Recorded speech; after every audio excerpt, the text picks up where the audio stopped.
మరలా వింటుండగా బహుశా మీ హృదయంలో కలత చెందుతున్నారేమో. Saying, oh, not again. ఓ మరలా ఇదే వినాలా?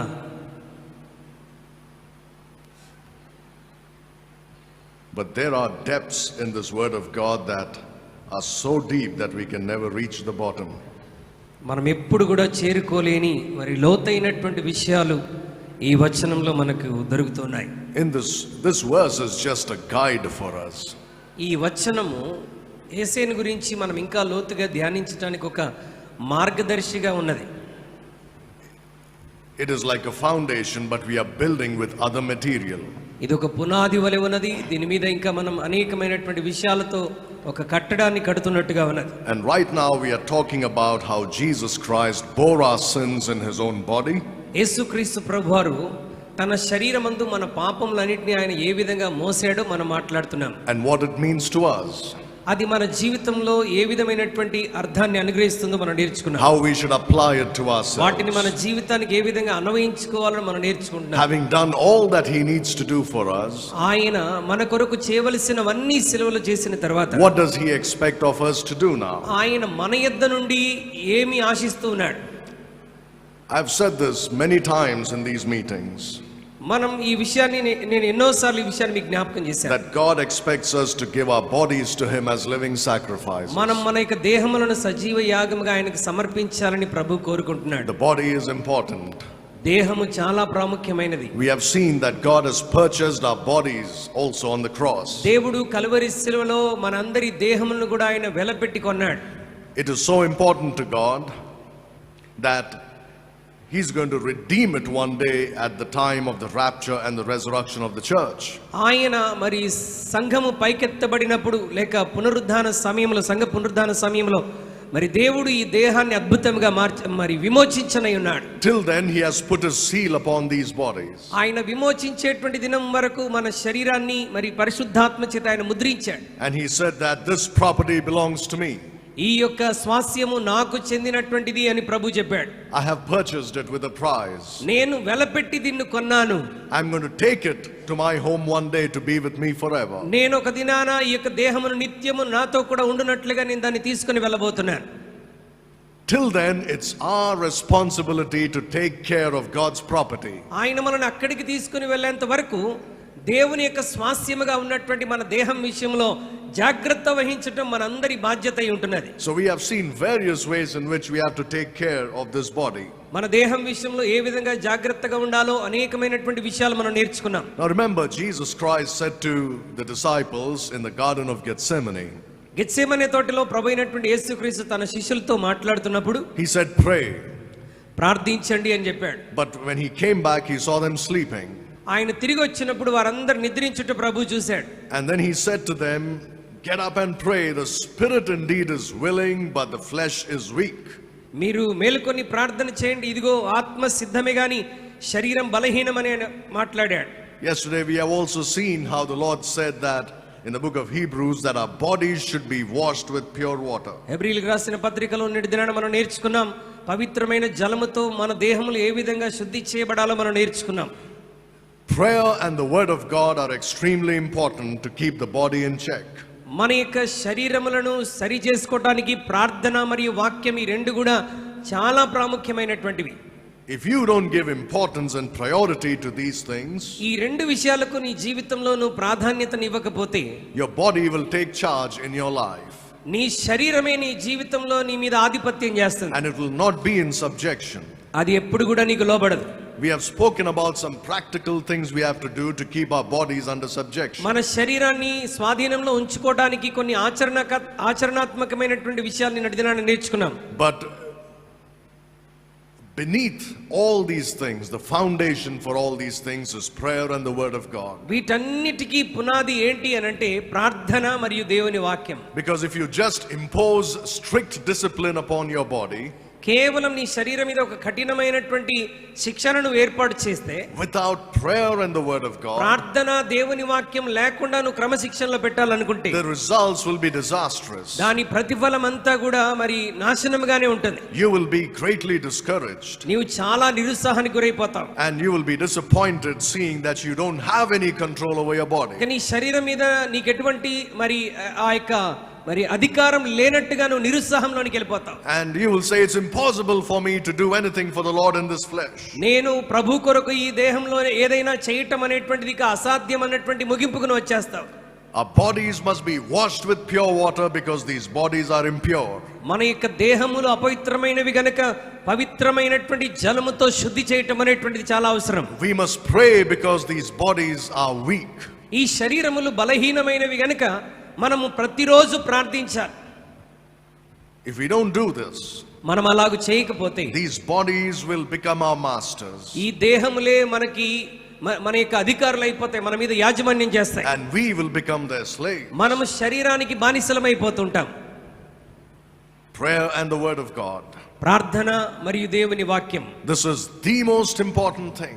ఇవి రెండు మన జీవితంలో చాలా చాలా ప్రాముఖ్యమైనవి. And again, let me remind you, when I talk about prayer and the word of God, మరి నేను ప్రార్థన మరియు దేవుని వాక్యాన్ని గురించి మాట్లాడుతున్నప్పుడు I'm not talking about it in this setting.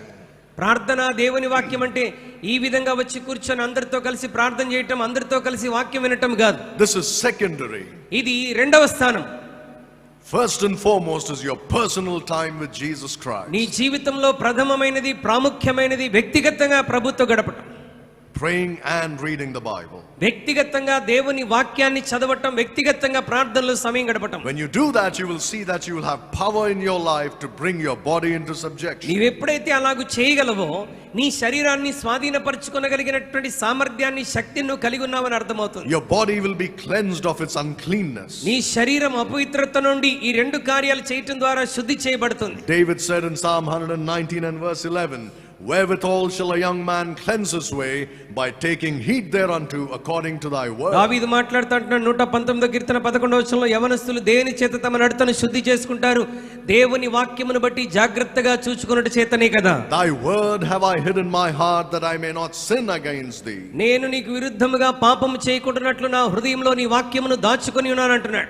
Prayer and the word of God give preeminence to Jesus Christ in your life. ప్రార్థన మరియు దేవుని వాక్యం నీ జీవితంలో ప్రభైనటువంటి యేసుక్రీస్తు వారికి ప్రథమ స్థానాన్ని ఇచ్చినట్టుగా ఉంటుంది. Jesus said, sanctify them by thy truth, thy word is truth. మరి నీ నీ నీ సత్యము చేత నన్ను పవిత్రపరచండి, నీ వాక్యమే సత్యం అంటున్నాడు. You need that book. ఈ పుస్తకం మనకు అవసరం. You need it to battle your flesh. నీ యొక్క శరీరముతో జరుగుతున్నటువంటి పోరాటానికి ఇది అవసరం. You need to battle sin. You need it to battle sin. నీవు పాపముతో పోరాడవలసిన వాడవై ఉన్నావు. You need it to battle the world and the devil. నీవు లోకాన్ని, సాతాన్ని జయించడానికి పోరాడవలసినటువంటి వాడవై ఉన్నావు. If you do not arm yourself with prayer and the word of God, ఒకవేళ ప్రార్థన మరియు దేవుని వాక్యం అనేటువంటి కవచాన్ని ధరించకపోతే you will accomplish nothing for the Lord. నీ జీవితంలో ప్రభు కొరకు నువ్వేమీ సాధించలేవు. I just wanted to repeat this and add a few more things that I've just said before we move forward. మరి వీటిని మరలా జ్ఞాపకం చేసి మరికొన్ని విషయాలు మీకు తెలియజేయాలని నేను ఆశపడుతున్నాను. Now I would like to move forward. I'm done with that. ఇక మనం మరి జ్ఞాపకం చేసుకోవాల్సిన జ్ఞాపకం చేశాను. ఇప్పుడు మనం ముందుకు వెళ్దాం.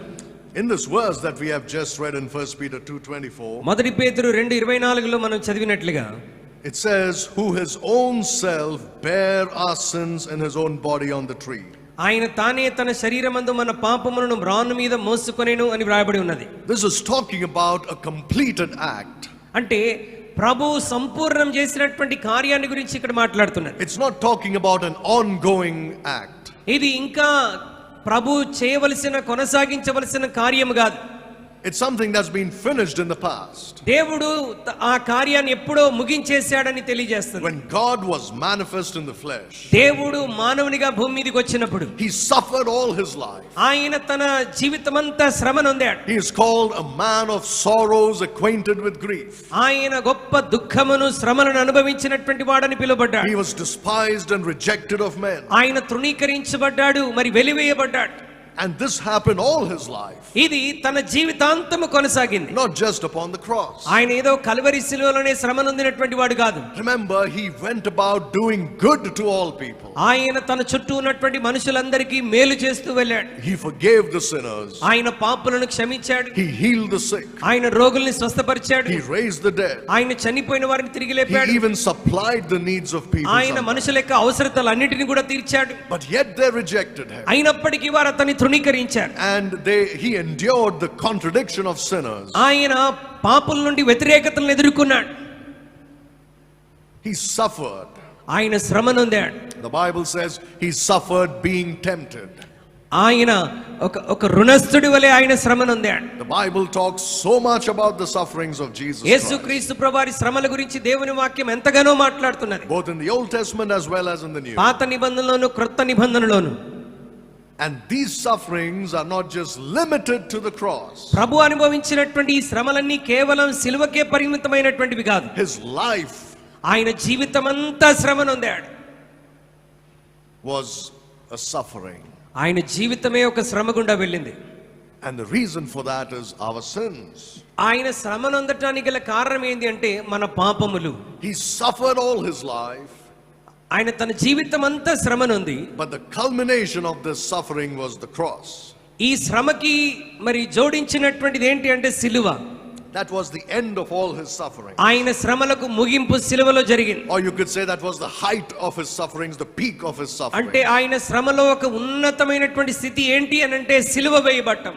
When he bore our sins in his own body on the cross. ఆయన తానే తన శరీరమందు మన పాపములను మ్రాణు మీద మోసినప్పుడు. So when he went to the cross ఆయన సిలువకు వెళ్ళాడు. and bore our sins in his body, ఆయన సిలువ మీదకి వెళ్ళి మన యొక్క పాపములని తన శరీరం మీద మోసుకున్నాడు. it was an end of his suffering. ఇక అది ఆయన జీవితంలో శ్రమలకు ముగింపు. And it was also an end that he made of this sacrifice for sins. ఆయన పాపుల కొరకు చేయవలసినటువంటి బలియాగానికి కూడా ఆయన ముగింపును చేశాడు. This is very important to understand. ఇది మనం గ్రహించవలసినటువంటి చాలా ప్రాముఖ్యమైనటువంటి విషయం. He does not continue to bear our sins in his own body. ఆయన ఇంకను తన శరీరంలో మన పాపములను మోయటం కొనసాగించటం లేదు. He finished that work. ఆయన ఆ కార్యాన్ని సిలువలో సంపూర్తి చేశాడు. It was once for all that he bore our sins in his own body. ఆయన ఒక్కసారే మనుషులమైన మనందరి పాపముల కొరకు కల్వరి శిలువలో తన్ను తాను అప్పగించుకున్నాడు. Just like he's not still suffering for our sins. ఆయన ఇంకా మన కొరకు శ్రమ నందుచున్నటువంటి వాడు కాదు. He may be suffering because of our sins, but not, or for our sins, but not because they are on him. మరి ఆయన తన మీద పాపములు ఉన్నందుకు కాదు కానీ ఇప్పుడు ఒకవేళ నువ్వు చేసేటువంటి కార్యాలను బట్టి నీ జీవిత విధానాన్ని బట్టి ప్రభు ఒకవేళ తన జీవితంలో బాధ అనుభవిస్తున్నాడేమో. But he is not suffering because our sins are upon him anymore. మన పాపాలు ఇంకా తన మీద ఉన్నాయి కాబట్టి ఆయన శ్రమ నొందట్లేదు. It is not a continual sacrifice. అది ఒక కొనసాగించవలసినటువంటి బలియాగము కాదండి. It all ended upon the cross. అదంతయు కల్వరి సిలువలో బలియాగం ముగించబడింది. When he bore your sins ఆయన upon మన his- పాపములను తన శరీరంలో మోసుకున్నప్పుడు. Look at Hebrews chapter 10 and verse 10. హెబ్రీయులకు రాసిన పత్రిక 10వ అధ్యాయం 10వ వచనంలోనికి ఒకసారి రండి. హెబ్రీ 10 దేవుని వాక్యాన్ని చదువుకుందాం. యేసుక్రీస్తు యొక్క శరీరం ఒక్కసారియే అర్పింపబడుట చేత ఆ చిత్తమును బట్టి మనం పరిశుద్ధపరచబడి ఉన్నాం. It was offered only once. ఒక్కసారే ఆయన శరీరం అర్పించబడింది. Now, this is extremely important ఇది చాలా ప్రాముఖ్యమైనటువంటి విషయం. because about 1 billion people in the world, ఎందుకంటే లోకంలో ఉన్నటువంటి బిలియన్ల కొలది ప్రజలు, 1 billion people 1 బిలియన్ ప్రజలు who call themselves Christians, తమను తాము క్రైస్తవులని పిలుచుకుంటున్నటువంటి వారు have been deceived into believing that he must be sacrificed every Sunday for their sins. ఆయన మరి విశ్వాసులందరి పాపముల కొరకైన ప్రతి ఆదివారం శ్రమనందుతున్నాడు అన్నటువంటి ఒక మోసపూరితమైన అవగాహనలో ఉన్నారు. And they believe that unless he is sacrificed on Sunday morning, ఆయన ప్రతి ఆదివారం మన కొరకు ఆయన బలి అవ్వకపోతే then they are not saved. ఇక మనం రక్షించబడిన వారం కాదు అని అనుకుంటున్నారు. The Bible says he was he gave himself as an offering once. ఆయన మనందరి కొరకు ఒక్కసారే తన్ను తాను బలిగా His అర్పించుకున్నాడు. body was offered just once for all. ఆయన శరీరం ఒక్కసారే మనందరి కొరకు అర్పించబడింది. So they keep going back to those sins that Jesus Christ took care of upon the cross. యేసుక్రీస్తు ప్రభువారు కల్వరి శిలువలో వారి పాపములన్నిటి కొరకు ఎప్పుడో బలర్పించాడు, కానీ పదే పదే ఆ పాపాలను మరలా యేసే దగ్గర తీసుకొస్తుంటారు. Every Sunday morning, ప్రతి ఆదివారం when they break bread మరి రొట్టెను విరుస్తున్నప్పుడు, and when they drink that wine, ఆ ద్రాక్షారసం తాగుతున్నప్పుడు, they believe that they are actually sacrificing Jesus Christ on that table. మరలా ఆ బల్ల మీద యేసుక్రీస్తు ప్రభువారిని మరలా బలి అర్పిస్తున్నట్టుగా భావిస్తూ ఉంటారు. For what? For their sins. దేని కొరకు? మరలా వారు చేసిన పాపాల కొరకు. So there is a weekly sacrifice of Jesus Christ. అంటే చాలా మంది జీవితంలో యేసుక్రీస్తు ప్రభువారు వారం వారం బలైపోతున్నాడు. This is blasphemy. ఇది మోసపూరితమైనటువంటిది, అబద్ధమే. This is bringing reproach to the name of Jesus ఇది Christ. దేవుని నామానికి అవమానం తెస్తున్నటువంటి విషయం. What a deception it is that there are people who call themselves Christians, మరి క్రైస్తవులని చెప్పుకుంటున్నటువంటి వారు ఎంత మోసపరచబడుతున్నారు చూడండి. who actually believe this nonsense. ఈ విషయాన్ని వారు వారి హృదయంలో నమ్ముతున్నారు, ప్రతి వారం ఆయన బలవుతాడని. You know why that is? ఎందుకు అలా జరుగుతుంది తెలుసా? Because they don't read their Bibles. దేవుని వాక్యాన్ని సరిగా చదవట్లేదు కాబట్టి. They don't read it at all. దేవుని వాక్యాన్ని సరిగా చదవరు. They never touch it. దేవుని వాక్యాన్ని అసలు వారు ముట్టుకోవట్లేదు. They believe the words of men more than the words of God.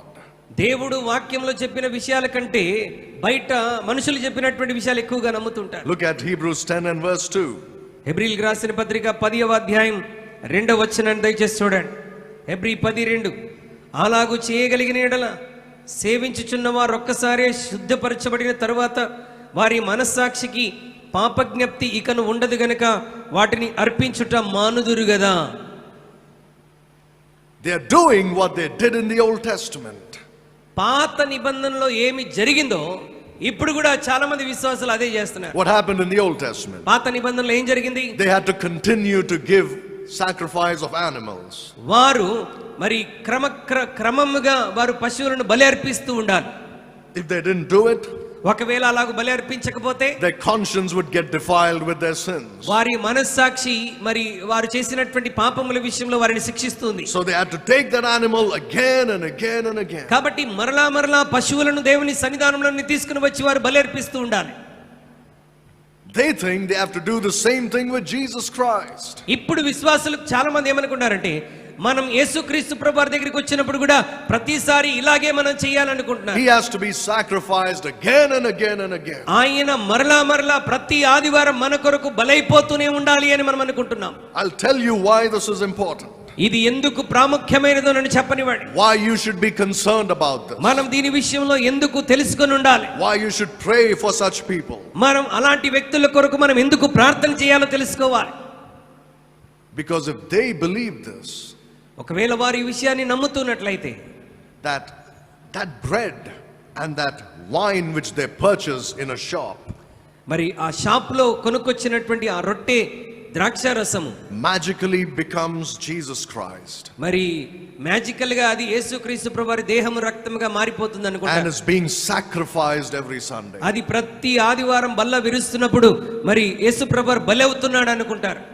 If they are believing that, ఒకవేళ వారు అలాగ విశ్వసిస్తే they cannot be saved.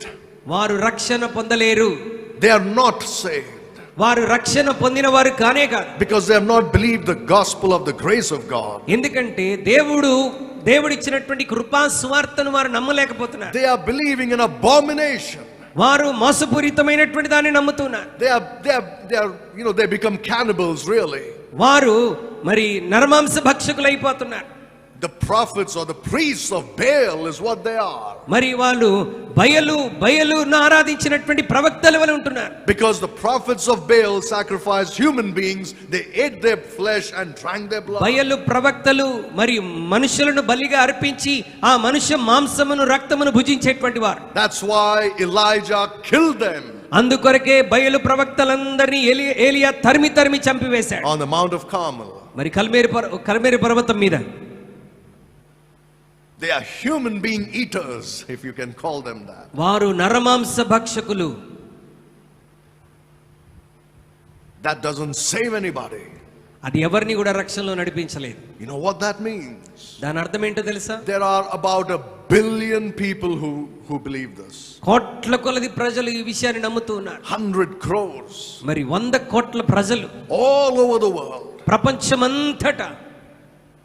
Where do you think they will go, to heaven or hell? వారు పరలోకానికి వెళ్తారా, నరకానికి వెళ్తారా? They go to hell. వారు నరకానికే వెళ్తారు. So close to heaven yet so far away.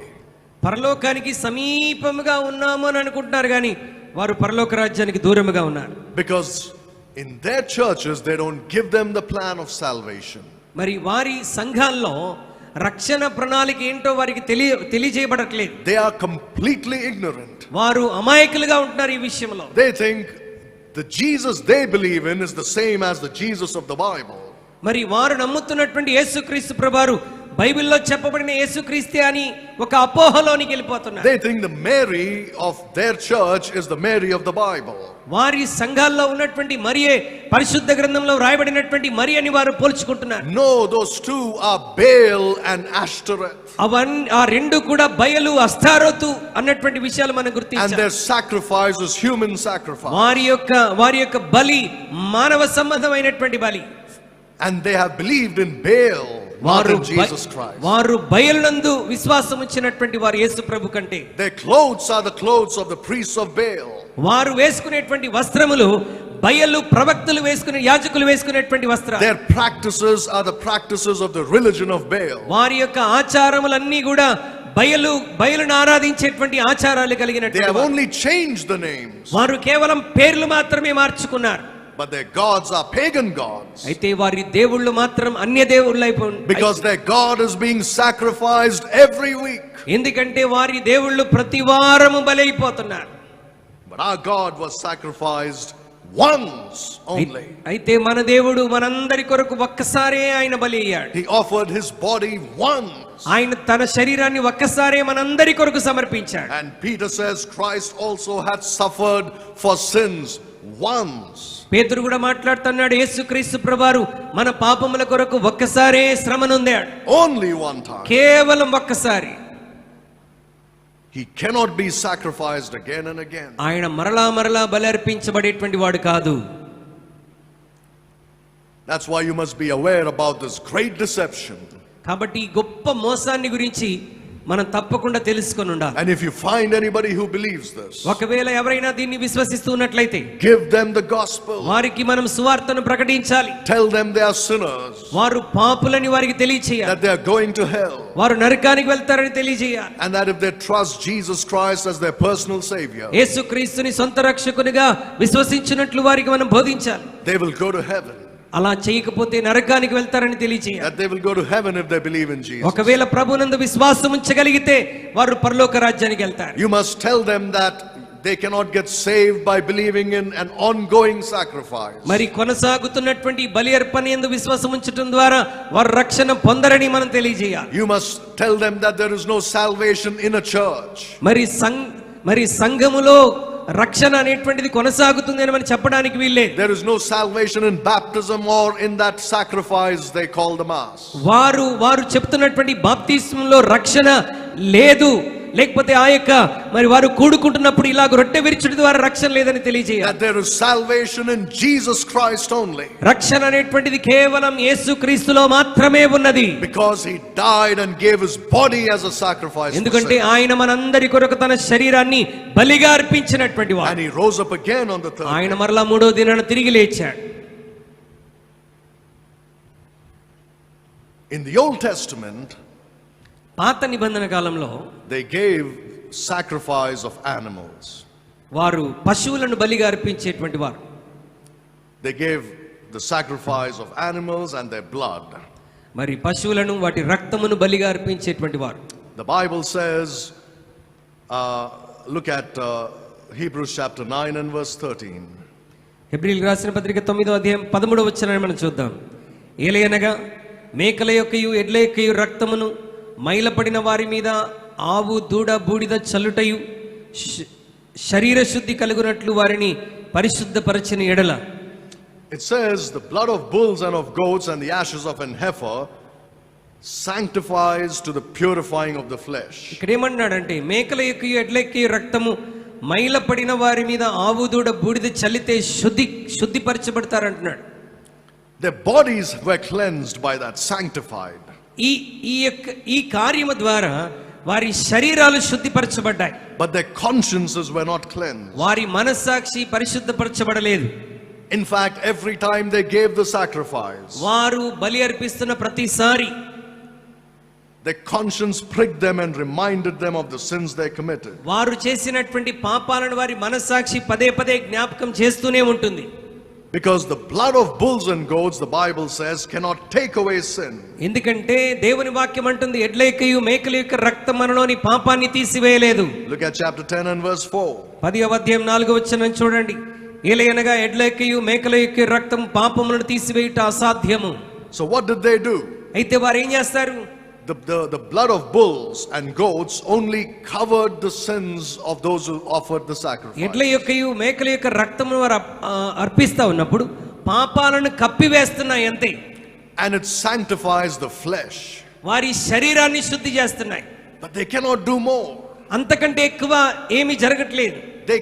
The blood of animals could not remove sin from them. పశువుల యొక్క పాపము బలి అర్పించేటువంటి వారి జీవితాల్లోని పాపాన్ని తీసివేయలేకపోతున్నాయి. But the blood of Jesus Christ కానీ యేసుక్రీస్తు ప్రభువారి రక్తం cleanses your soul and your spirit of every sin. నీ ప్రాణము నీ ఆత్మలో ఉన్నటువంటి ప్రతి పాపాన్ని శుద్ధి చేస్తున్నది. It purges your conscience. నీ యొక్క మనస్సాక్షిని శుద్ధి చేస్తున్నది. And it makes you clean before God. నిన్ను దేవుని ఎదుట పరిశుద్ధునిగా చేస్తున్నది. And there is no more remembrance of sin. ఇక నీ జీవితంలో మరలా ఆ పాపాన్ని జ్ఞాపకం రావాల్సినటువంటి అవసరతే లేదు. I heard a preacher say this. ఒక ప్రసంగికుడు ఇలా చెప్పడం నేను విన్నాను. When you trust Jesus Christ as your savior, యేసుక్రీస్తును రక్షకునిగా నువ్వు విశ్వసించినప్పుడు, he takes your sins, he said, and throws them into his sea of forgetfulness or ocean of forgetfulness. ఆయన నీ పాపములన్నీ తీసుకొని మర్చిపోవలసినటువంటి సముద్రంలో ఆయన పడవేస్తాడు. And there he puts a sign. అక్కడ ఒక సైన్ పెడతాడు. Fishing not allowed. ఇక్కడ చేపలు పట్టడానికి అనుమతి లేదు. That means you cannot bring those sins back up again. అంటే దాంట్లో పడవేసినటువంటి పాపాలను మరలా గాలం వేసి జ్ఞాపకం తెచ్చుకోవాల్సినటువంటి అవసరత లేదు. The blood of Christ purges us. యేసుక్రీస్తు యొక్క రక్తము పాపములన్నిటిని కడిగివేసింది. It makes us free from every sin. ఆయన రక్తం ప్రతి పాపము నుండి మనల్ని స్వతంత్రులుగా చేసింది. And he did all this when he finished the work on Calvary. ఆయన ఎప్పుడైతే కల్వరి శిలువలో తన్ను తాను బలర్పించుకున్నాడో ఈ కార్యాన్ని సంపూర్తి చేశాడు. Just as he finished the work of salvation, ఆయన రక్షణ కార్యాన్ని సంపూర్తి చేసినట్లుగానే salvation also is a once in a lifetime thing. రక్షణ కూడా మనుషులందరి కొరకు ఒక్కసారే. You get it when you come to the cross. అది ఎప్పుడు వస్తుందంటే నీవు సిలువ చెంతకు వచ్చి ఆయన యందు విశ్వాసం ఉంచినప్పుడు నువ్వు రక్షించబడతావు. You don't keep getting it several times in your life. మరలా రక్షించబడతాను అని చెప్పడానికి వీల్లేదు. Or you don't get a little when you first come and then it keeps increasing. లేకపోతే నువ్వు యేసు ప్రభు దగ్గరికి మొట్టమొదటి వచ్చినప్పుడు కొంచెం రక్షణనిచ్చి నువ్వు మరలా కొనసాగుతున్నప్పుడు ఇంకా కొంచెం ఇచ్చేటువంటి వాడు కాదు. He finished the work and the finished work is applied to you. ఆయన రక్షణ కార్యాన్ని సంపూర్తి చేసి ఆ రక్షణ కార్యాన్ని నీ జీవితంలో కూడా నెరవేర్చేశాడు. If you have believed in Jesus Christ, నీవు యేసుక్రీస్తునందు విశ్వాసం ఉంచినట్లయితే you are saved. నీవు రక్షించబడ్డావు. You are saved. నీవిక ఎప్పటికీ రక్షించబడ్డావు. You are going to heaven. నీవు పరలోకానికి వెళ్తున్నావు. You will be with Jesus Christ forever. నీవు ఎల్లప్పుడూ యేసుక్రీస్తుతో ఉండబోతున్నావు. Because you have eternal life dwelling in you. ఎందుకంటే నీలో నిత్య జీవాన్ని నువ్వు కలిగి ఉన్నావు. Very soon he's going to come and change your mortal bodies into immortal bodies. అతి త్వరలో ఆయన మర్త్యమైనటువంటి దేహమును అమర్త్యముగా మహిమగలదిగా మార్చబోతున్నాడు. You're going to live forever. నీవు నిత్యత్వంలో ఆయనతో కూడా ఉండబోతున్నావు. Because he bore your sins in his own body. ఎందుకంటే ఆయన తానే తన శరీరమందు మన పాపములన్నీ మోసుకున్నాడు. The transaction is done. దేవుడు చెల్లించవలసినటువంటి వెల మన కొరకు చెల్లించేశాడు. It is finished. అది ముగించబడింది. It has ended. అది ముగించబడింది. But the problem is, అయితే సమస్య ఏంటంటే many Christians live in mortal fear that they are not saved or maybe they have lost their salvation. చాలా మంది క్రైస్తవులు మరి నేను రక్షణను పోగొట్టుకుంటున్నానేమో అన్నటువంటి భయంలో జీవిస్తూ ఉంటారు. Yesterday I heard a pastor say this. నిన్నటి దినాన ఒక సేవకుడు చెప్పటం నేను విన్నాను. I understand that the reason why they say it వారు ఎందుకు ఈ విషయాన్ని చెప్తున్నారని నాకు అర్థమైందంటే is because they think by keeping Christians in fear, they can stop them from sinning. క్రైస్తవులను భయంలో ఉంచటం ద్వారా పాపము చేయకుండా ఉంటారు అని వారి ఆలోచన. So they are really taking the place of God in the believer's life. కాబట్టి విశ్వాసుల జీవితాల్లో ఈ సేవకులు దేవుని స్థానాన్ని తీసుకుంటున్నారు. I know that this might go against what many of you have believed all your life. నేను చెప్పేటువంటి విషయాలు నువ్వు ఇప్పటివరకు నమ్మినటువంటి దానికి వ్యతిరేకంగా అనిపించవచ్చు. You may agree to disagree with me, that's fine. మరి నీవు నాతో అంగీకరించినా అంగీకరించకపోయినా పర్వాలేదు. But I'd encourage you to search the scriptures. నేను మిమ్మల్ని అందరినీ ప్రోత్సహించేది ఏంటంటే వాక్యం ఏమి చెబుతుందో పరిశోధించండి. And rightly divide the word of truth. సత్యవాక్యాన్ని సరిగా విభజించటం మనం నేర్చుకోవాలి. Don't come to conclusions because of what you've heard, but study the scriptures for yourself. నీవు ఇప్పటి వరకు ఏమి విన్నావో విన్న దాన్ని బట్టి ఒక ముగింపుకు రావద్దు. నీవు వ్యక్తిగతంగా దేవుని వాక్యాన్ని పరిశీలించాలి. And then you see what the Holy Spirit does, what testimony he bears in your spirit. అలా చేయటం ద్వారా నీ ఆత్మలో పరిశుద్ధాత్మ దేవుడు కలగజేసేటువంటి సాక్ష్యం ఏంటో నీకు అర్థమవుతుంది. I'm trying to show you the greatness of the sacrifice of the body of Jesus Christ. యేసుక్రీస్తు ప్రభువారి యొక్క శరీరము బలి అర్పించటంలో ఉన్నటువంటి ఆ గొప్పతనాన్ని మీకు అర్థమగునట్లుగా బోధించాలని That ఇష్టపడుతున్నాను. it is a complete salvation. యేసుక్రీస్తు ప్రభువారి యొక్క బలి అర్పణ కల్వరి శిలువలో అది రక్షణ కార్యాన్ని సంపూర్ణము చేసినటువంటిది. That it is a completed salvation. అంటే రక్షణ సంపూర్తి చేయబడింది. And it has been given to you as a completed salvation. సంపూర్ణము చేయబడినటువంటి ఈ రక్షణ మనందరికీ అనుగ్రహించబడింది. So I heard this pastor ఈ saying, పాస్టర్ గారు ఇలా అంటున్నాడు, if you drink alcohol, నీ ఒకవేళ alcohol సేవిస్తే you will go to hell. నీవు నరకానికి పోతావు. Where do you find that in the Bible? Well, he had a verse for it. ఈ మాట బైబిల్లో ఎక్కడుంది అని ప్రశ్నిస్తే ఆయన ఒక వచనం చూపిస్తాడు. The verse, I'm not going to go into the details, but the verse he quoted ఆయన చెప్పినటువంటి మాట ఏంటంటే is taken out of context. సందర్భ సహితంగా వాక్యాన్ని తీసుకున్నాడు. And సందర్భం లేకుండా ఆ వాక్యాన్ని తీసుకున్నాడు. he is assuming that certain words mean something that he believes.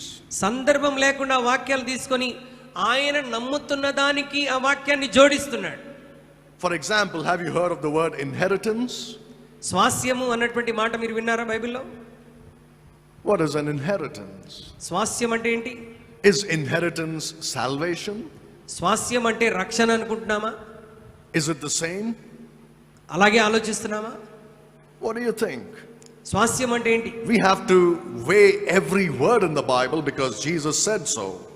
యేసుక్రీస్తు ప్రభువారు పలికినటువంటి మాటలు కాబట్టి ప్రతి మాటను మనం పరిగణలోనికి తీసుకోవాలి. Because he said, man shall not live by bread alone, but by every word that proceedeth out of the mouth of మనుషుడు God. రొట్టె వలన మాత్రము కాదు కానీ దేవుని నోటి నుండి వచ్చు ప్రతి మాట వలన జీవించును. So we should know the meaning of every word in the Bible. కాబట్టి బైబిల్లోని ప్రతి మాటలోని అర్థాన్ని మనం And we తెలుసుకోవాలి. should know how every word is used in various contexts. బైబిల్లోని ప్రతి మాట వివిధ సందర్భాల్లో ఏ విధంగా వాడబడిందో మనం అర్థం We చేసుకోవాలి. should compare scripture with scripture. దేవుని వాక్యాన్ని దేవుని వాక్యముతోనే మనం పోల్చుకోవాలి. Salvation is not inheritance, inheritance is not salvation. రక్షణ అంటే స్వాస్యము కాదు, స్వాస్యం అంటే రక్షణ కాదు.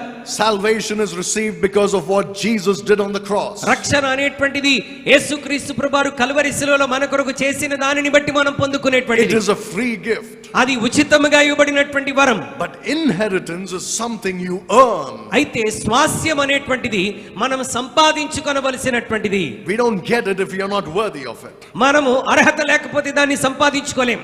So this pastor was all confused. ఈ పాస్టర్ గారు మొత్తం తికమకలో ఉండిపోయాడు. He's coming on television and he's telling the world, if you drink, you'll go to hell. ఆయన టీవీలోనికి వచ్చి ఇలా మాట్లాడుతున్నాడు, నీవు ఆల్కహాల్ సేవిస్తే నీ రక్షణ పోగొట్టుకుంటావు.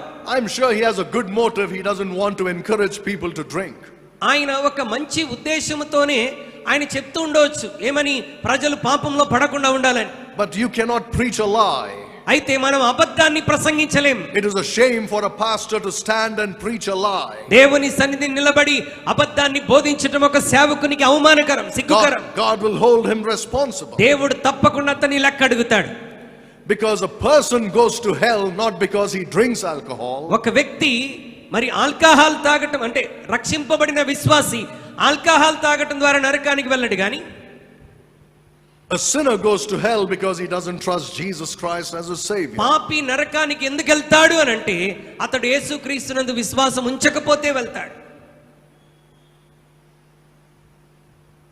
The reason I'm telling you this నేను చెప్తున్నటువంటి కారణం ఏంటంటే is that some people try to keep believers in fear. కొంతమంది దైవజనులు విశ్వాసులను భయములో ఉంచడానికి ప్రయత్నిస్తారు. That fear will never help you to live a holy life. ఆ విధమైన భయము నువ్వు పరిశుద్ధంగా జీవించడానికి నీకు ఎన్నడూ కూడా సహకరించదు. Fear brings depression. భయము విశ్వాసిని కృంగుదల్లోనికి తీసుకొని వెళ్తుంది. Fear brings bondage. భయము విశ్వాసిని బానిసత్వంలోనికి తీసుకొని వెళ్తుంది. Jesus didn't die for you on the cross to keep you in fear. నిన్ను భయములో ఉంచడానికి యేసుక్రీస్తు ప్రభువు శిలువలో మరణించలేదు. He said you shall know the truth and the truth shall make you free. మీరు సత్యమును గ్రహించిన యెడల సత్యం మిమ్మల్ని స్వతంత్రులుగా చేయునని ఆయన మాట్లాడాడు. Paul said walk in the liberty wherewith Christ hath made you free. అపోస్తలుడైన పౌలు మాట్లాడుతున్నాడు, క్రీస్తు అనుగ్రహించినటువంటి ఈ స్వాతంత్రంలో మీరు నడుచుకోవాలని చెప్తున్నాడు. He has given you salvation as a free gift. రక్షణను మనకు ఉచిత వరముగా ప్రభు మనకు అనుగ్రహించాడు. All you did is receive it from him. ఈ రక్షణ పొందుకోవడానికి మనం చేయాల్సిందల్లా విశ్వాసంతో ఆయన దగ్గర రావటమే. And they try to tell you that you better be careful. ఈ సేవకులు బోధించేది ఏంటంటే నువ్వు చాలా జాగ్రత్తగా ఉండాలి, భయముతో ఉండాలి. So what happens is Christians look at their sins every day instead of looking at Jesus Christ. కాబట్టి ఈ విధమైనటువంటి బోధ వినటం ద్వారా ఇక మీదట ఆ విశ్వాసులు ప్రతిరోజు యేసు వైపు చూడటం కంటే కూడా వారి పాపాల వైపే చూస్తూ ఉంటారు. And they're trying to see, what did I do today? Did I do something wrong? Did I do something that will destroy me? అయ్యో ఇదిగో నన్ను నాశనం చేయవలసినటువంటి పని ఏదైనా నేను చేశానా, ఏదైనా భయంకరమైన తప్పు చేశానటువంటి భయాందోళనలో ఉండిపోతారు. Is that liberty? అది స్వాతంత్ర్యమా Or bondage? లేక బానిసత్వంలో బంధకంలో ఉన్నామా? That is a bondage. అది బంధకంలోనే ఉన్నాం. But when you look at Jesus Christ, కానీ యేసుక్రీస్తు వైపు మనం చూస్తే, when you bask in the light of his countenance, నీవు ఆయన యొక్క వెలుగులో నిన్ను నీవు చూసుకున్నావు. when you look at him smiling at you, ఆయన నీ వైపు చూస్తూ ఉంచినటువంటి చిరునవ్వును గమనించు. when you see his loving gaze upon you, ఆయన ప్రేమగల స్వరూపము నీ మీద నువ్వు చూస్తున్నప్పుడు, that's what gives you strength to overcome sin. పాపాన్ని జయించటానికి అది నీకు ధైర్యమును సామర్థ్యమును ఇస్తుంది. When you look upon the cross, నీవు సిలువ వైపు చూసినప్పుడు, when you look at Jesus and the nail prints in his hands and feet, ఆయన సిలువలో మేకులు కొట్టబడి వేలాడుతున్నటువంటి ఆ దృశ్యాన్ని నువ్వు చూసినప్పుడు, that's what gives you strength to overcome sin. నీ పాపాన్ని జయించటానికి అది బలమనుగ్రహిస్తుంది. Not by fearing what might happen to you. అంతేగాని నాకు ఏమి జరుగుతుందో అన్నటువంటి భయము ద్వారా నువ్వు పాపాన్ని జయించలేవు. He has made you free. ఆయన నిన్ను స్వతంత్రునిగా చేసి ఉన్నాడు. Walk in that freedom. కాబట్టి ప్రభు ఇచ్చినటువంటి ఆ స్వాతంత్ర్యంలో మనం నడుచుకోవాలి. One day when I was, after I finished preaching, ఒక రోజు నేను దేవుని వాక్యం బోధించడం ముగించిన తర్వాత, many years ago, చాలా సంవత్సరాల క్రితం, a very experienced old mature Christian walked up to me. మరి విశ్వాస జీవితంలో బాగా పరిపక్వత చెందినటువంటి మరి ఒక వృద్ధ విశ్వాసి నా దగ్గరికి వచ్చాడు. And he said, Pastor, I want to give you an advice.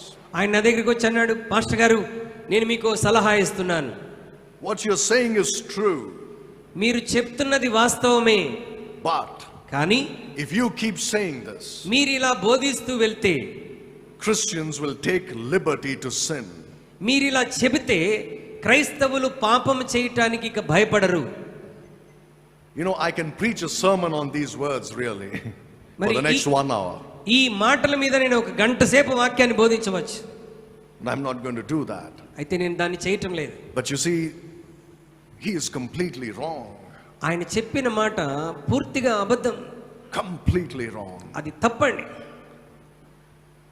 He said, even if it is true, you should not say these words. ఒకవేళ మీరు చెప్పేది వాస్తవమైన విశ్వాసుల ఎదుట మీరు అలా మాట్లాడితే ఇక పాపం చేయటానికి వాళ్ళు ఏమాత్రం భయపడరు అని చెప్పాడు.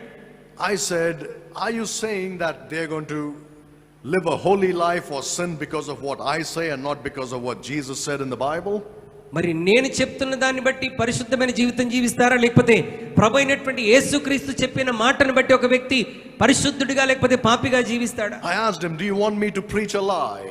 అంటే మీరు నన్ను అబద్ధం చెప్పమని నన్ను ప్రేరేపిస్తున్నారా? I asked him, tell me what makes a person free, the truth or a lie? ఒక వ్యక్తిని అబద్ధం స్వతంత్రులుగా చేస్తుందా, సత్యం స్వతంత్రులుగా చేస్తుందా నాకు What చెప్పండి అని gives అడిగాను. him strength to live a holy life, fear or love? ఒక వ్యక్తి పరిశుద్ధమైన జీవితం జీవించటానికి ఏది బలం అనుగ్రహిస్తుంది? అబద్ధమా, సత్యమా? The truth. సత్యమే. There is so much on this subject, it's not like I can cover everything. మరి ఈ అంశం మీద అనేకమైనటువంటి సంగతులు ఉన్నాయి, అవన్నీ నేను చెప్పడానికి కుదరదు. But I'm going to show you one or two things that you must understand. మీకు అవగాహన కలగటానికి ఒకటి రెండు విషయాలు నేను జ్ఞాపకం చేస్తాను. Look at 1 Corinthians chapter 1. మొదటి కొరింథీ 1వ అధ్యాయం. Those of you who are reading from the Telugu Bible, pay special attention. Telugu బైబిల్ని చదువుతున్నటువంటి వారు చాలా జాగ్రత్త వహించాలి. And see the difference between that and this King James Bible that I'm reading from. మరి ఇంగ్లీష్ కింగ్ జేమ్స్ బైబిల్లోను తెలుగు బైబిల్లోను ఉన్నటువంటి కొంచెం వ్యత్యాసాన్ని మనం గమనించాలి. Let's read it in Telugu. Chapter 1 verse 18. 1వ అధ్యాయం 18వ వచనాన్ని మనం చదువుకుందాం. సిలువను గురించిన వార్త నశించుచున్న వారికి వెర్రితనము కాని రక్షింపబడుచున్న మనకు దేవుని శక్తి. How many of you have memorized this verse? ఈ వచనం మీలో ఎంతమంది కంఠస్థం వచ్చు? It's wonderful. Is there anything wrong with this verse? Can I see your hands if you think there is something wrong with this verse? ఈ వచనంలో ఎక్కడన్నా ఏదైనా పొరపాటు ఉందని మీరు భావిస్తున్నారా? No. But you see there is. Telugu తర్జుమాలో ఈ వచనంలో పొరపాటు ఉంది. Now let me read to you in the English Bible. English బైబిల్లో నేను చదువుతాను. For the preaching of the cross is to them that perish foolishness, but unto us which are saved it is the power of God. Now I'm not trying to destroy your faith in your Bible. Don't get me wrong. Telugu Bible మీద నీకున్న విశ్వాసాన్ని నేను నాశనం చేయట్లేదు, తప్పుగా అర్థం చేసుకోవద్దు. I'm just saying that you need to get something straightened out. మరి కొన్ని విషయాలు మనం సరి చేసుకోవాలి. మరి ఒరిజినల్ కింగ్ జేమ్స్ బైబిల్ నుండి తర్జుమా చేయబడినప్పుడు చిన్న చిన్న మార్పులు జరిగాయి. ఇంగ్లీష్ బైబిల్లో ఎలా ఉంది? సిలువను గురించిన వార్త నశించుచున్న వారికి వెర్రితనము గాని రక్షింపబడిన మనకు దేవుని శక్తి అయి ఉన్నది. What is the difference? Tell me. రక్షింపబడుచున్న అన్న మాటకి రక్షింపబడిన అన్న మాటకి తేడా ఉందా లేదా? There is a difference of heaven and hell. మరి నరకానికి పరలోకానికి ఉన్నంత వ్యత్యాసం ఇదొక్క మాటలో ఉంటున్నది. It says, unto us who are being saved, it is the power of God. తెలుగులో ఏముందంటే రక్షింపబడుచు ఉన్న మనకు దేవుని శక్తి అని తెలుగు బైబిల్లో ఉంది. That means your salvation is not complete. అంటే ఈ వచనాన్ని బట్టి మనం అర్థం చేసుకుంటే మనకేమని తెలుస్తుంది? మన రక్షణ ఇంకా సంపూర్ణం అవ్వలేదేమో అని మనకు అర్థమవుతుంది. Maybe those people are correct. We have to sacrifice Jesus every Sunday. కాబట్టి ఇందాక మాట్లాడుకున్నటువంటి వారే కరెక్ట్ ఏమో, ప్రతి ఆదివారం మన రక్షణ కొనసాగటానికి బలర్పించాలేమో. Or like some people believe, we have to work to keep our salvation safe. లేకపోతే మన రక్షణ మనం కాపాడుకోవడానికి మనము చేయవలసినటువంటి క్రియలు ఏమైనా ఉన్నాయేమో అన్నటువంటి అపోహలోనికి వెళ్ళిపోతాం. This is blasphemy. ఇది అబద్ధం. It is really spitting on the face of Jesus Christ. ఇది దేవుని ముఖం మీద ఉమ్మివేసిన దానితో సమానమైపోతుంది. If you can work for your salvation, ఒకవేళ నీవే నీ రక్షణ గురించి నువ్వు పని చేయగలిగితే, why should he suffer so much and die? ఆయన అంతగా సిలువ మీద శ్రమనొందాల్సిన అవసరం ఏముంది? If it was all about your works for salvation, ఒకవేళ నీ రక్షణ కొరకు నీవే క్రియలు చేయవలసి ఉంటే, why is Paul holding his head and crying and saying, it is not of works lest any man should boast? ఒకవేళ అదే వాస్తవమైతే అపోస్తలుడైన పౌలు ఎందుకు తన తలబట్టుకొని క్రియల ద్వారా కాదు రక్షణ అని విశ్వాసం ద్వారా నేను ఎందుకు చెప్తాడు? అది దేవదూషణ అవుతుంది. It is horrible. Christians have no clue. They are completely confused. క్రైస్తవులు కొన్నిసార్లు చాలా కన్ఫ్యూజన్ లోకి వెళ్ళిపోతున్నారు. They read some things like, for example, in the book of Hebrews. ఉదాహరణకి హెబ్రీయులకు రాసిన పత్రికలో that is completely contradictory to what Paul says in his epistles. అపోస్తలుడైనటువంటి పౌలు తాను మాట్లాడుతున్న దానికి చాలా మరి వ్యతిరేకంగా అది అనిపిస్తూ ఉంటుంది. For example, they'll read something like Matthew 24:13. మరి మత్తయి సువార్త 24 verse 13. 13వ వచనం గనుక మనం చూసినట్లయితే Jesus said, "He that endureth unto the end shall be saved." అంతం వరకు సహించు వాడెవడో వాడే రక్షింపబడతారని ప్రభు అక్కడ ఒక మాట చెప్పాడు. In Hebrews chapter 6 he says, if you sin willfully after knowing the truth, there is no more sacrifice. ఒకసారి రక్షింపబడిన తర్వాత వెలిగింపబడిన తర్వాత మరలా పాపము చేస్తే అట్టివాడు మరి రక్షణ పొందటం అసాధ్యమని పౌలు ఒక చోట అంటాడు. It is impossible to renew him again unto repentance. అతడు మరలా మారు మనసు పొందినట్టు వానికి మరలా నూతన పరచుట అసాధ్యమని పౌలు మాట్లాడతాడు. Now I want to ask you a question. ఇక్కడ మిమ్మల్ని ఒక ప్రశ్న అడగనివ్వండి. How many of you after you got saved మీలో ఎంతమంది రక్షించబడిన తరువాత sinned willfully? ఇష్టపూర్వకముగా పాపం చేశారు? Or will you say, "No, I never sinned willfully, it was against my will, somebody made me sin." నేను అడిగింది మీకు అర్థమైందా? నా ఇష్టపూర్వకంగా నేను ఒక్క పాపం కూడా చేయలేదండి, ఎవరో బలవంతం చేస్తే నేను తప్పు చేశాను రక్షించబడిన తర్వాత అని చెప్పగలరా? రక్షింపబడి నాకు ఇప్పటి వరకు ఒక్క పాపం చేయకుండా ఎవరైనా ఉన్నారా? If you're honest, you know what the answer is. మరి నువ్వు ఆ విషయంలో యథార్థంగా ఉంటే జవాబేంటో నీకు అర్థమైపోవాలి. You know it. You have sinned willfully, knowingly, deliberately. నీవు ఇష్టపూర్వకముగా తెలిసి అనేక సార్లు రక్షణ పొందిన తర్వాత కూడా నువ్వు తప్పు చేసావు, పాపంలో పడిపోయావు. Does it mean that there is no more sacrifice for your sins? అంటే ఇక నీ పాపానికి ఇక మీదట ఏ బలి లేదని దాని అర్థమా? Does it mean it's impossible to renew you again to repentance? అంటే నువ్వు మరలా మారు మనసు పొందటం అసాధ్యమా? When you ask Christians this question, క్రైస్తవులను ఈ ప్రశ్న అడిగినప్పుడు ఏం చెప్తారు తెలుసా? what you understand is they don't mean themselves. వాళ్ళు ఏమనుకుంటారంటే ఇది మరి వారి కొరకు కాదు అన్న అవగాహనలోకి వస్తారు. None of these things are for themselves, it's for that other fellow. ఇవి నా గురించి కాదు, ఇది ఫలానా వాడి గురించి అనుకుంటారు. He is a dirty sinner, not me.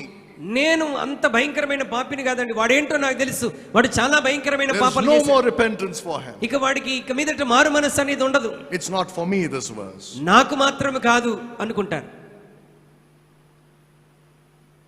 Jesus said, "Endure unto the end." అంతం వరకు సహించాలని ప్రభు చెప్పాడు. End of what? అంతం అంటే ఏంటి? Your life? నీ జీవితానికి అంతమా? Did he say that?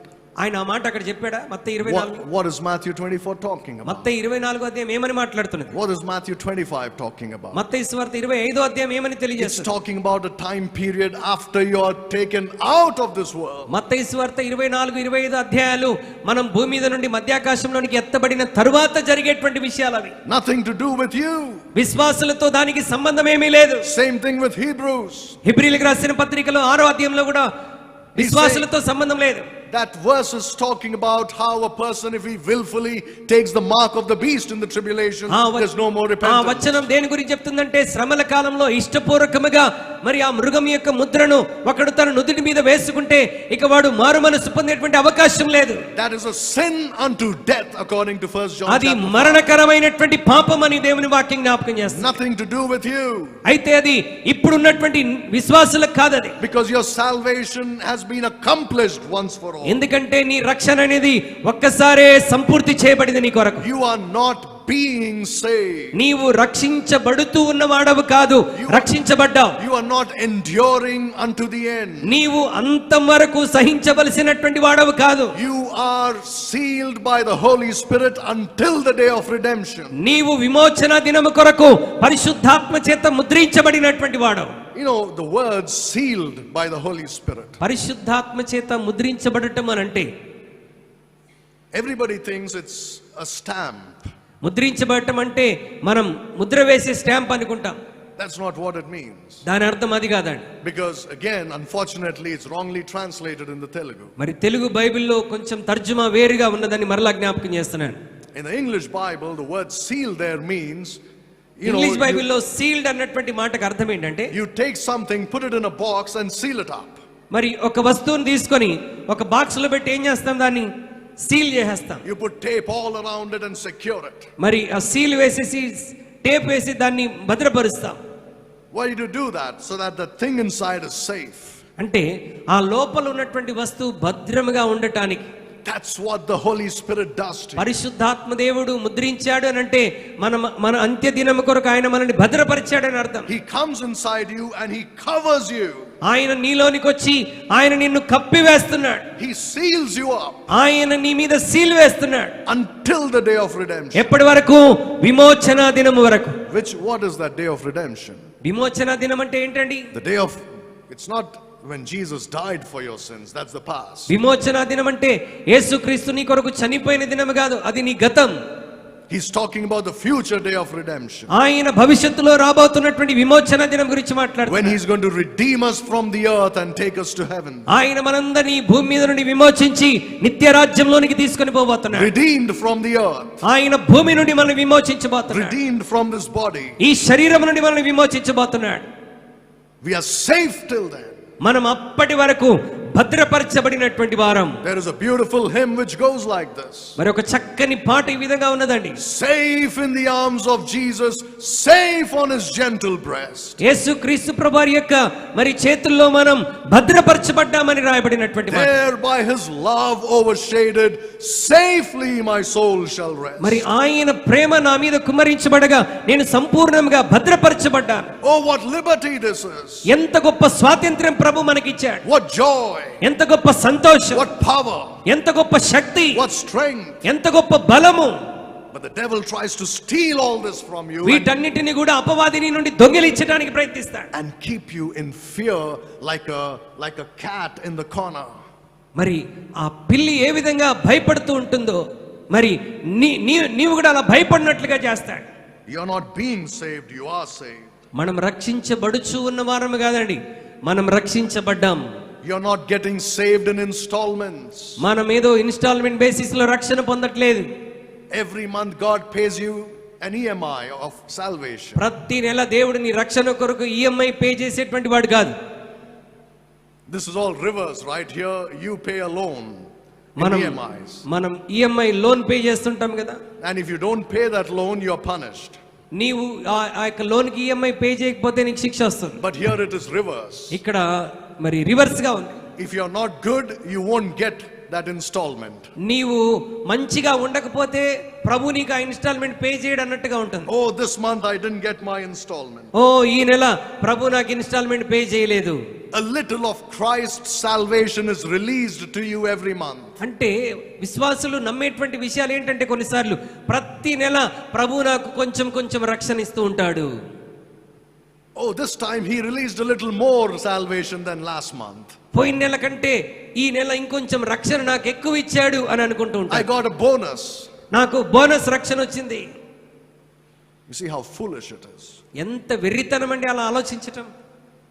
And when you come to the end of your life, you'll say, he paid all the installments. ఇక నీ జీవితం ముగింపుకు వచ్చినప్పుడు అప్పుడు చెప్తావేమో దేవుడు నా ఇన్స్టాల్మెంట్లన్నీ పే చేసేసాడు. You know what that will make God?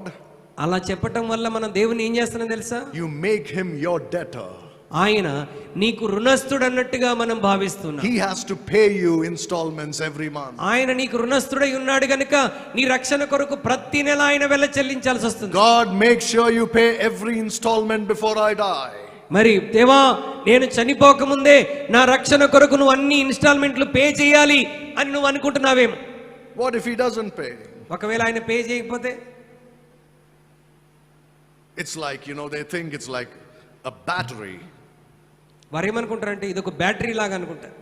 You charge it and then it loses its charge, you have to charge it back again. ఆ బ్యాటరీని ఛార్జ్ చేస్తాం, ఛార్జింగ్ దిగిపోతే మరలా ఛార్జ్ చేస్తాం. That means you have to keep putting Christ on the cross. అంటే ప్రతి నెల ఇప్పుడు నువ్వేం చేయాలి? యేసుక్రీస్తుని మరలా సిలువ మీదకి పంపిస్తా You ఉండాలి. see that cross at the back? ఆ వెనకాల ఉన్న సిలువను చూసారా? In some churches you find Jesus hanging on it. కొన్ని మందిరాల్లో ఆ సిలువ మీద యేసు ప్రభువు ఇంకా వేలాడుతూనే కనబడతాడు. He never rises from the dead. ఆయన ఇక మరణం నుండి తిరిగి లేచాడన్న భావన అక్కడ కనబడట్లేదు. Never. He's always hanging on the cross. He's always nailed to the cross. కొన్ని మందిరాల్లో యేసుక్రీస్తు ప్రభువు ఇక నిత్యము ఆ సిలువలో వేలాడుతూనే ఉంటాడు. What a shame that is. ఎంత సిగ్గుకరమండి.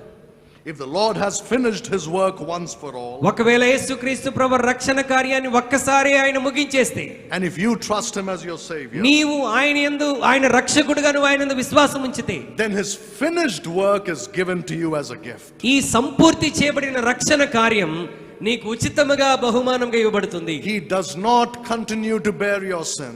ఆయన నీ పాపాన్ని మోస్తూ ఉండేటువంటి వాడు కాదు. He bore them once when he died on the cross. ఆయన తన శరీరమందు ఒక్కసారే మనందరి పాపములను సిలువలో మోసాడు. I know that I have touched on such a controversial subject that many of you would really resent what I've said. మరి నేను ఈ దినాన బహుశా చాలా వ్యతిరేక్తమైనటువంటి విషయాన్ని మీకు చెప్పినట్టుగా అనిపించవచ్చు, మీరు ఇప్పటి వరకు నమ్ముతూ వచ్చినటువంటి వాటిని. But just give me an ear and say he's a fool if you don't believe it and reject what I've said. ఒకవేళ నేను చెప్పినటువంటి విషయాలు నమ్మకుండా ఇదేనో పిచ్చిగా మాట్లాడుతున్నాడు, ఈయన మాట్లాడింది పట్టించుకోవద్దులే అని నువ్వు అనుకుంటే, then just leave it and let it go. Tomorrow I'll preach another sermon. So నువ్వు విడిచిపెట్టాలంటే విడిచిపెట్టేసే, రేపటి దినాన వేరే కొత్త ప్రసంగం చేస్తా. I'm not here to trouble you. నేను మిమ్మల్ని ఇబ్బంది పెట్టడానికి ఇక్కడ లేను. I'm not here to disturb you. నేను మిమ్మల్ని ఇబ్బంది కలిగించడానికి ఇక్కడ మాట్లాడలేదు. But to challenge you to look at the glories of the finished work of Christ. దేవుడు మనుషులందరి కొరకు ముగించినటువంటి రక్షణ కార్యంలో ఉన్నటువంటి మహిమ ఎంత గొప్పదో మీరు అర్థం చేసుకోవాలని కోరుతున్నాను. Don't limit the work of Christ. దేవుడి రక్షణ కార్యాన్ని తక్కువ చేసి మాట్లాడవద్దు. Do not degrade his great salvation. దేవుడు ఆయన చేసినటువంటి రక్షణ కార్యాన్ని కించపరచవద్దు. Very quickly, one more verse before we finish. ముగించక ముందు మరొక మాట నేను చూపిస్తాను. Look at Philippians 2:12. ఫిలిప్పీలకు రాసిన పత్రిక 2వ అధ్యాయం 12వ వచనాన్ని మనం చదువుకుందాం. ఫిలిప్పీ 2:12. కాగా నా ప్రియులారా, మీరెల్లప్పుడూ విధేయులై ఉన్న ప్రకారము నా ఎదుట ఉన్నప్పుడు మాత్రమే కాక మరి ఎక్కువగా నేను మీతో లేని ఈ కాలమందును భయముతోను వణుకుతోను మీ సొంత రక్షణను కొనసాగించుడి. Work out your own salvation with fear and trembling. ఇక్కడ పౌలు మాట్లాడుతుంటున్నాడు, భయముతోను వణుకుతోను మీ సొంత రక్షణను కొనసాగించుడి. So you will say, Pastor, here is one verse which goes against everything you said in this last 1 hour. Master గారు, మీరు ఈ గంట సేపు చెప్పినటువంటి దాని అంతటికి ఈ వచనం వ్యతిరేకించట్లేదా అని మీరు అనవచ్చు. Once again, I'll challenge you to study, not just read, in a cursive manner. మరి ఏదో అక్కడ ఉన్నటువంటి విషయాన్ని ఉన్నదున్నట్టుగా చదివేయటానికి ప్రయత్నించకుండా దాన్ని లోతుగా పరిశీలించడానికి ప్రయత్నించు. That means just don't glance over it, but go into the depths of it. ఏదో పైపైన చదివేసి అర్థం చేసుకునవద్దు, లోతుల్లోనికి వెళ్ళటానికి ప్రయత్నించు. Always compare scripture with scripture. ఎల్లప్పుడు కూడా వాక్యాన్ని వాక్యముతోనే మనం పోల్చి చదవాలి. So this verse is looking like salvation is a lifelong process. ఈ వచనం చదివితే మనకి ఏమని అర్థం అవుతుంది? రక్షణ జీవితాంతం జరగవలసినటువంటి ప్రాసెస్ అనుకుంటాం. Work out your own salvation. మీ సొంత రక్షణను కొనసాగించుడి. Now I want to ask you a question. మీకు ఒక ప్రశ్న అడుగుతున్నాను. What is your own salvation? మీ సొంత రక్షణ అంటే అర్థం ఏంటి? Did you die on the cross for your sins? నీ పాపాల కొరకు నీవు సిలువలో చనిపోయావా? How many of you have died on the cross for your sins? నీ పాపాల కొరకు మీలో ఎంతమంది సిలువలో చనిపోయారు? Did you pay the price for your sins? నీ రక్షణ కొరకు నువ్వేమైనా వెల చెల్లించావా? So what is your salvation? మరి ఇక్కడ పౌలు చెప్తున్నటువంటి మీ సొంత రక్షణ అంటే అర్థం ఏంటి? It means the salvation that was given to you, that's your own salvation. అంటే నీకు ఇవ్వబడినటువంటి రక్షణ, అది నీ సొంత రక్షణ. Now he's saying work it out. దానిని కొనసాగించండి అని ప్రభు అంటున్నాడు. No, he says work it out. That means you have to show it outside. అంటే నీ రక్షణను నువ్వు చూపించాలి అని చెప్తున్నాడు.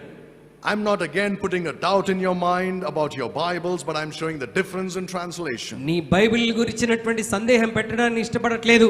మరి కింగ్ జేమ్స్ బైబిల్ కి తెలుగు బైబిల్ కి ఉన్నటువంటి కొన్ని వ్యత్యాసాలు చూపించడానికి ఇష్టపడుతున్నాను. It doesn't say continue your salvation. నీ రక్షణను కొనసాగించండి అని అర్థం కాదు. It's saying work it out. మీ రక్షణను చూపించండి.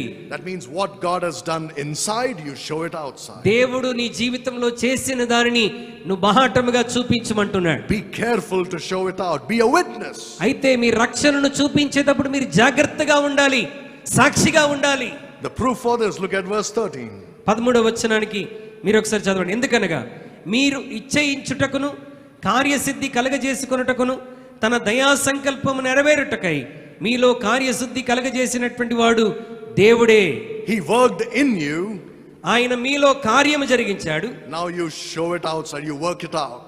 మీలో కార్యసిద్ధి కలగజేసినటువంటి దానిని మీరు చూపించండి అని అంటున్నాడు. show in practice what he did inside. నీ జీవితంలో ఆయన చేసిన దాన్ని ఆచరణాత్మకంగా చూపించండి అంటున్నాడు. Show it publicly what is inside. నీ హృదయంలో ఉన్నది ఆ రక్షణను బాహాటముగా నువ్వు చూపించాలంటున్నాడు. The greatest joy of the Christian is to rest in the finished work of Christ on the cross. క్రైస్తవుడుకున్నటువంటి గొప్ప ఆనందం ఏంటి అనంటే ప్రభు సంపూర్తి చేసినటువంటి రక్షణ ఆనందంలో విశ్రాంతి నొందటమే. Rest, rest, rest. ప్రభు మనకిచ్చినటువంటి గొప్ప రక్షణలో విశ్రాంతి నొందటమే. Like that old hymn says, Jesus, I am resting, resting in the joy of what thou art. ప్రభువా నీవు నా కొరకు చేసినటువంటి రక్షణ ఆనందంలో నేను విశ్రాంతి నొందుచున్నాను. I am finding out the greatness of thy loving heart. నీవు చూపించినటువంటి ఆ ప్రేమగల హృదయాన్ని నేను పొందుకున్నాను అంటున్నాడు. We are not called to be slaves who work, we are called to be sons who rest in the finished work of మనం Christ. బానిసలుగా పనిచేసేటువంటి వారంగా పిలువబడలేదు, మనం ఆయన కుమారులుగా విశ్రాంతి నొందే వారంగా పిలువబడ్డాం. And there as we rest, we just enjoy his love and grow in our knowledge of him. ఆయన విశ్రాంతిలో ఆయన ప్రేమను మనం ఆనందిస్తూ మరి రక్షణానందంలో మనం మరి చూపించవలసినటువంటి వారమై ఉన్నాం. Show gratitude and thankfulness for that sacrifice. నీకు ఇచ్చినటువంటి ఆ బలియాగమును బట్టి దేవునికి కృతజ్ఞతా భావాన్ని వ్యక్తపరచాలి. And say thank you for bearing my sins in your body. ప్రభువా ఇదిగో నా పాపములను మీ శరీరంలో మోసుకున్నందుకు కృతజ్ఞతలని ప్రభును స్తుతించాలి. I'm going to pray, but please read this verse before we pray. నేను ప్రార్థించక ముందు ఈ వచనం మీరు చదవాలని ఆశపడుతున్నాను. I'm sorry I said that was the last one. I'm sorry, ఇంతకు forgive me. ముందుది చివరి వచనం అన్నాను, క్షమించండి. ఇంకో వచనం చూపిస్తున్నాను. Look at Hebrews 1:3. హెబ్రీయులకు రాసిన పత్రిక 1:3 వచనం. ఆయన దేవుని మహిమ యొక్క తేజస్సును ఆయన తత్వం యొక్క మూర్తిమంతమునై ఉండి మహత్తుగల మాట చేత సమస్తమును నిర్వహించుచు పాపముల విషయంలో శుద్ధీకరణము తానే చేసి దేవదూతల కంటే ఎంత శ్రేష్టమైన నామం పొందెనో వారి కంటే అంత శ్రేష్ఠుడై ఉన్నత లోకమందు మహామహుడకు దేవుని కుడి పార్శ్వమున కూర్చుండెను. When he had by himself purged, past tense, purged our sins. పాపం విషయంలో ఆయనే శుద్ధీకరణ చేశాడు అంటే పాస్ట్ టెన్స్ లో గతాన్ని గురించి చేసేసాడని మాట్లాడుతున్నాడు. Once for all. ఒక్కసారి అందరి కొరకు It is finished. ఆయన ఆ కార్యాన్ని ముగించేశాడు. And he is seated on the right hand of the Father. రక్షణ కార్యాన్ని సంపూర్తి చేసి ఇప్పుడు ప్రభు తండ్రి కుడి పార్శ్వమున ఆసీనుడై ఉన్నాడు. Let us pray. ప్రార్థన చేద్దాం. Lord, I ask that you would give grace